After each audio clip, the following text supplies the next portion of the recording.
Personne au monde ne dispose de telles armes, a affirmé à plusieurs reprises Vladimir Poutine dans son discours choc devant le Conseil de la Fédération qui réunit les deux chambres du Parlement et tous les politiciens qui comptent en Russie.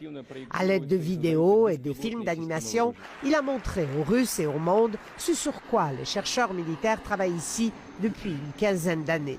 Toute une nouvelle génération d'armes stratégiques sophistiquées prêtes à être fabriquées ou déjà en production. Et voici Sarmat, un missile balistique intercontinental à tête multiple capable de défier les systèmes de détection. Et puis des missiles de croisière supersoniques, certains à propulsion nucléaire, dont le rayon d'action est incroyablement grand, pratiquement indétectable. Ou encore un drone sous-marin 100 fois plus petit qu'un submersible qui peut se déplacer à des profondeurs records et transporter une charge nucléaire. Personne ne voulait nous écouter quand nous disions « il ne faut pas changer les équilibres stratégiques », a dit le président russe.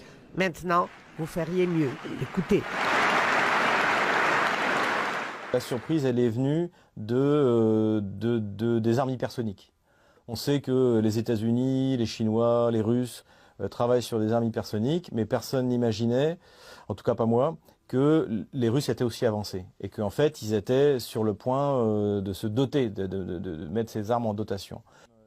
Pour cet expert militaire, Vladimir Poutine a lâché une véritable bombe en suggérant qu'une bonne partie de la défense occidentale est obsolète face à la Russie. La donnée du bouclier antimissile est quasiment aujourd'hui injustifiable.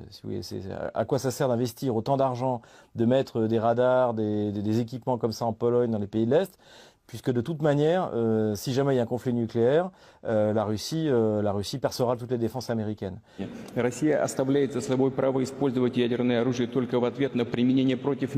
Vladimir Poutine a répété, la Russie n'utilisera ses armes que si son territoire est attaqué ou si un de ses alliés est visé par des armes de destruction massive. Mais plus question de prendre à la légère les capacités stratégiques de Moscou, dit le maître du Kremlin, qui s'apprête à rester un autre 6 ans à la tête du pays. Attention, la Russie de Vladimir Poutine pourrait s'avérer être un ennemi redoutable. Ici Alexandra Chatska, Radio-Canada, Moscou.